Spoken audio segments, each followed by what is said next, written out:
so ready to read this book.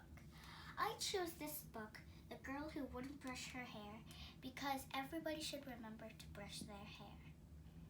And here's Christine to read this book.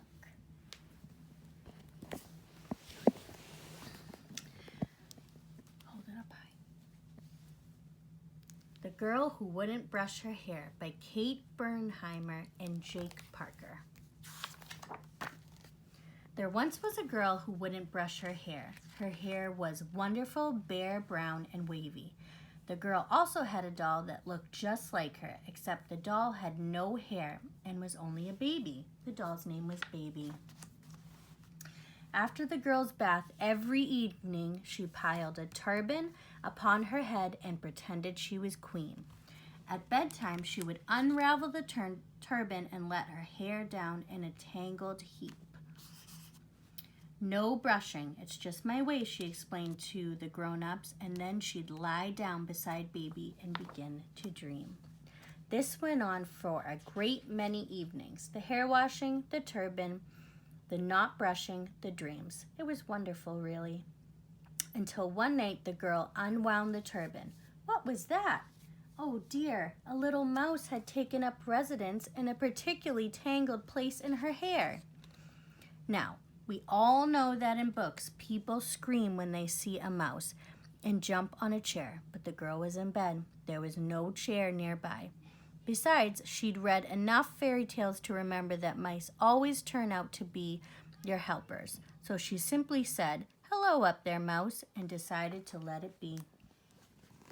"It's just my way," she said to the grown-ups when they came to kiss her goodnight and saw the mouse making a cozy bed on top of her head. The next morning, the girl awoke to find that another mouse had moved in, a bigger one carrying a suitcase full of fairy tale books. And there, by the foot of her bed, a couple of tiny mice with rucksacks were gazing longingly in her hair's very direction. That day, the girl, the doll, and all of the mice went to school. It wasn't long before word got around the mouse world that there was a very nice home atop a girl's head, and more mice joined them. The school children marveled at this new development. They too stopped brushing their hair in hope of starting their own little mice menageries.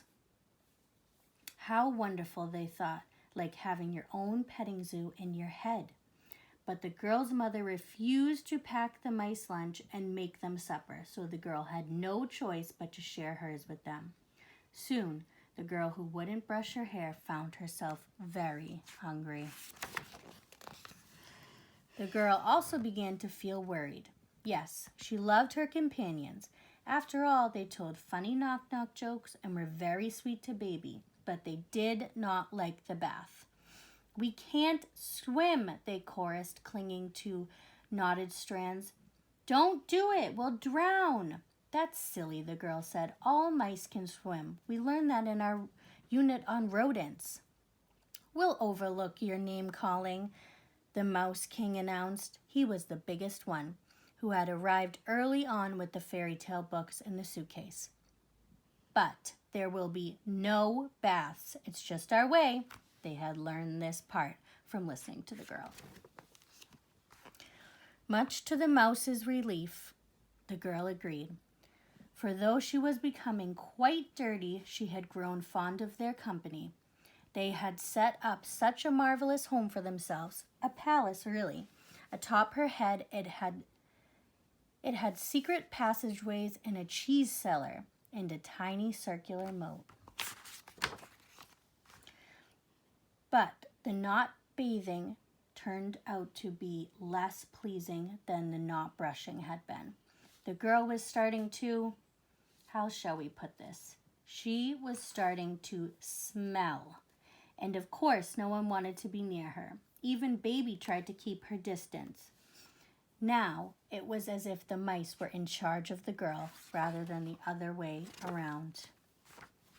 The girl began to sleep less. She was afraid, for one thing, of smushing the mice if she rolled over, and for another, the mice were rather nocturnal, as it turned out. they slept during the day and liked to be up playing at night. They chattered all night, keeping up Baby, telling her complicated knock-knock jokes into the wee hours until the sun rose and the girl, blurry-eyed, climbed out of bed. Each morning, after carefully brushing her teeth and dressing, it was hard to pull a sweater over a head full of protesting mice. She tidied up her mouse palace head as best she could and dragged herself, Baby, and all of the mice to school. Then one terrible day, her teacher said, "I'm so sorry, but you can no longer bring Baby. Each child may have only one friend for nap time, and it appears that by now you have 100 mice in your hair. The rules are quite broken enough." The girl slumped her shoulders and hung her heavy head as Baby and all of the mice stared at her in silence. Oh, poor mice. Dear hairless Baby had been the girl's best friend since she herself had been a hairless baby. The girl needed Baby with her at school. That was that. It's my way, she wept. And so that very night, the girl reluctantly bid the mouse farewell. She had a calm talk with them first, explaining about the troubles with the not washing, the not taking hairless Baby to school, and the general, insomnia, really. And like all good mice, they understood. Carefully, they packed up their things, dismantled the palace. Single file, they took their leave, singing a mournful song. "Oh, girl who would not brush her hair, thank you for letting us live in there. We're on our way, our work is done. We'll find a new head to live upon." The mice were more clever with knock-knock jokes than with songs, as it turned out. And truth be told, they weren't very good at knock-knock jokes. When the mice had all gone, the girl took a long, soapy bath with Baby perched on the edge of the bath. After that, she dressed herself in the doll in matching nightgowns with pictures of happy mice printed upon them. Sitting up in bed, she contently ran a brush through her shiny mane. Then she kissed Baby, leaned back, closed her eyes, and began to dream. In the morning, the other school children gathered around the girl. They marveled at her braids and at the ingenious way she had tied a ribbon around Baby's hairless head. "It's just my way," the girl smiled.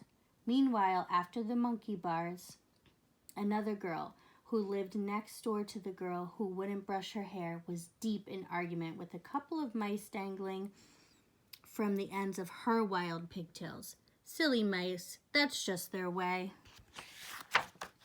The end.